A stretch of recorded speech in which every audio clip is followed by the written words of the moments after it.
सभी जानते हैं कि प्रभु श्री राम ने सीता स्वयंवर के समय शिव धनुष को तोड़ा था। सीता स्वयंवर के समय शिव के धनुष को तोड़ने की प्रतियोगिता रखी गई थी, तो रावण समेत बड़े बड़े महारथी भी इस धनुष को हिला नहीं पाए थे।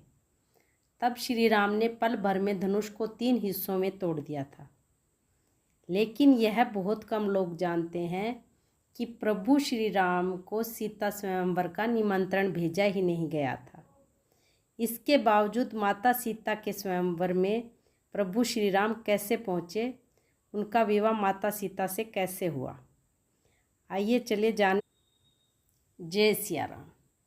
दरअसल राजा जनक को मन में एक भयंकर डर था, क्योंकि उनके राज्य में कुछ ऐसी घटना घटी थी जिसका डर उन्हें अपनी पुत्री के लिए भी था। उन्हें डर था कि कहीं उनकी पुत्री के साथ भी ऐसा ना हो जाए। बात यह है कि एक बार उनके शासनकाल में एक व्यक्ति का नया नया विवाह हुआ था। वह घर से सज संवर कर ससुराल के लिए निकला तो रास्ते में चलते चलते उसे एक गहरा दलदल दिखाई आया। दलदल में एक गाय फंसी हुई थी जो दलदल में दबी जा रही थी। गाय मदद की गुहार लगा रही थी, लेकिन युवक ने उसकी नहीं सुनी। युवक ने सोचा कि अगर मैं किसी और रास्ते से जाऊंगा तो लेट हो जाऊंगा, और अगर दलदल वाले रास्ते से जाऊंगा तो मेरे कपड़े गंदे हो जाएंगे। थोड़ी देर सोच विचार करने के बाद युवक के मन में विचार आया कि गाय तो वैसे ही कुछ देर में मरने ही वाली है, इसलिए वह गाय के ऊपर पैर रखकर ही आगे बढ़ गया। जैसे ही युवक ने गाय के ऊपर पैर रखा तो गाय तेजी से दलदल में दबने लगी। युवक की ऐसी हरकत देखकर गाय को क्रोध आ गया और उसने युवक को श्राप दे दिया। गाय ने क्रोध में कहा कि जिससे मिलने के लिए तुझे इतनी जल्दी है, जिसके लिए तू इतना सज संवर कर जा रहा है, एक बात याद रखना, तू उसे देख नहीं पाएगा। अगर तू उसे देखेगा तो तेरी आंखें चली जाएंगी। गाय की बातें सुनकर युवक घबरा गया। युवक जब अपने ससुराल पहुंचा तो वह घर के बाहर उल्टा मुंह करके बैठ गया।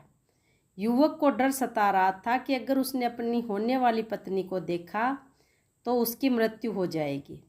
युवक की ऐसी हालत देखकर सब परेशान हो गए। परिवार के सदस्य उसे घर के अंदर बुला रहे थे, लेकिन वह घर में प्रवेश नहीं कर रहा था। वह लगातार रोए जा रहा था और ना ही घर में जा रहा था। जब यह बात युवक की पत्नी को पता चली तो उसने कहा, चलो मैं पूछती हूँ कि उससे क्या परेशानी है। पत्नी के आने की बात सुनकर युवक ने फौरन ही अपनी आंखों पर हाथ रख लिया और अपनी पत्नी से चेहरा छुपाने लगा। पति की ऐसी हरकत देखकर पत्नी काफ़ी परेशान हो गई। बार बार पत्नी के आग्रह करने पर युवक ने पत्नी को सारी बातें बता दी। पत्नी ने यह सब बातें सुनी तो उसने कहा कि ऐसा कुछ नहीं होगा, मैं एक पतिव्रता नारी हूँ, आप मेरी तरफ देख सकते हो। पत्नी के बार बार हट करने पर युवक ने उसकी तरफ जैसे ही देखा, उसकी आंखों की रोशनी चली गई। गाय के दिए गए श्राप की वजह से वह पत्नी को दोबारा नहीं देख पाया। तब श्राप से मुक्ति पाने के लिए परिवार के लोग राजा जनक के दरबार में पहुंचे। राजा ने सभी विद्वानों से श्राप से मुक्ति पाने का उपाय पूछा। सभी विद्वानों ने आपस में मंत्रणा करके राजा से कहा कि यदि कोई पतिव्रता स्त्री छलनी में गंगा जल लेकर उस युवक के छींटे युवक की दोनों आंखों पर लगाए तो उसे गोश्राप से मुक्ति मिल जाएगी। इससे उसकी आंखों की रोशनी भी पुनः लौट आएगी। लेकिन उनके राज्य में इस काम को करने के लिए कोई महिला सामने नहीं आई। तब राजा जनक ने यह सूचना अपने आस पड़ोस के सभी नगरों में भेजी। किसी भी नगर से कोई नारी नहीं आई। तब राजा जनक ने यह सूचना अयोध्या नरेश राजा दशरथ को भेजी। पड़ोसी राजा की परेशानी को देखते हुए राजा दशरथ ने अपने महल में सभी महिलाओं से इस बारे में पूछा कि अगर कोई यहाँ पतिव्रता स्त्री है तो बताए। तब उनकी रानियों ने कहा कि महाराज, यहाँ तो झाड़ू लगाने वाली निम्न श्रेणी की माने जाने वाली स्त्री भी पतिव्रता ही मिलेगी। तब राजा दशरथ ने यह दिखाने के लिए कि अयोध्या का राज्य सबसे उत्तम है, उन्होंने एक झाड़ू लगाने वाली स्त्री को राज सम्मान के साथ जनकपुर भेज दिया।